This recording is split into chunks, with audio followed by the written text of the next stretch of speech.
Struggling readers.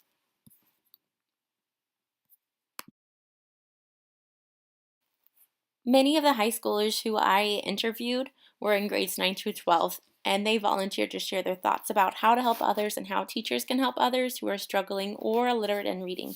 Those that are interviewed attended an urban school with a very diverse population. Here are some of my findings. Some of the ninth graders that I interviewed, there was two of them. They talked about some of the ways to help struggling readers and to help illiterate readers for students and teachers. They offered suggestions about how students can help by helping out when they need it in the classroom, but not offering too much help, otherwise they feel like they would get embarrassed. They also talked about studying together and reading homework assignments together in order to help each other out. They talked about for illiterate readers that students can help by asking them to go to the library as other good ways.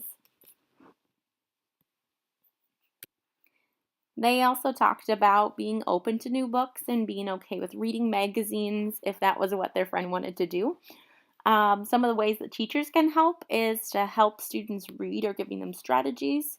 These students also talked about having teachers give them good book ideas to read if you're a struggling reader that would be at their level. They also talked about having teachers give illiterate readers more time to read in the classroom and let them read what they want to rather than forced reading. The 10th graders that are interviewed also talked about the same kinds of things. They talked about some ways that students can help were by talking about books with them and talking about what they liked, what they didn't like.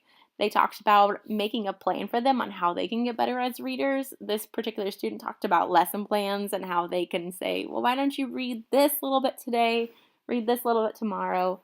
In order to help illiterate readers, this particular student talked about reading close by them and hoping that maybe they'll like to read after that as a way of motivating them.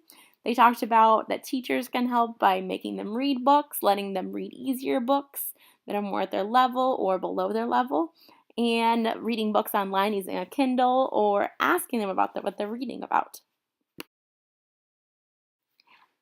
As for these 11th graders, they talked about a couple of different things. They talked about helping students who are struggling by reading them together and sounding out words with them. Rather than prior, they wanted the teacher to sound out the words with them.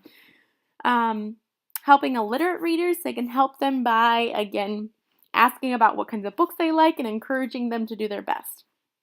For teachers, they felt like teachers would help them find a book that they like and assign them to read a chapter a day rather than leaving it on their own. They also said for illiterate readers, have them read easier books, have them talk about the books, and apparently they used to do this prior. And finally, the 12th graders. These seniors had some great ideas. They talked about for struggling readers that students can help by reading in groups together or working together on homework by partner reading their homework assignments together. They talked about that teachers, they would like to see help by making them write more and being able to read out loud what they're writing. They felt like they were much more likely to practice their reading if it was their own. They talked about that teachers can help by helping them read through things that will help them get prepared for life. These high school students are getting ready for college and they are looking for every opportunity.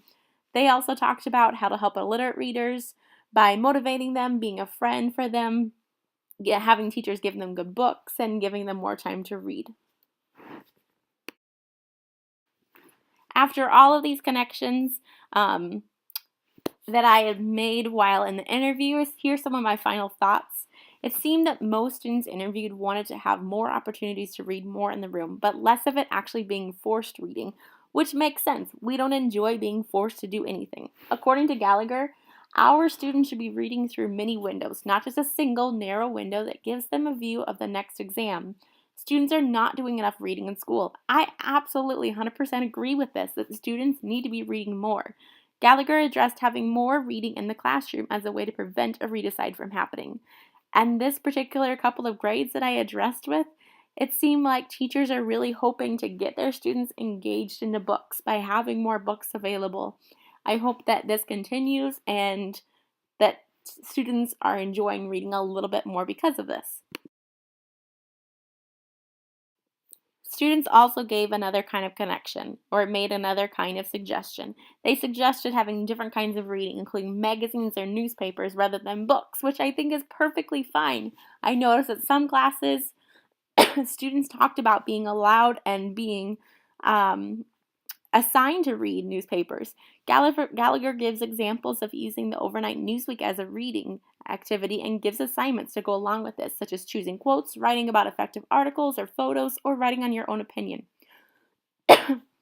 According to Gallagher, if we do not demand that our students get lots of reading practice, then they will not become better readers. This is what we want, is better readers no matter what.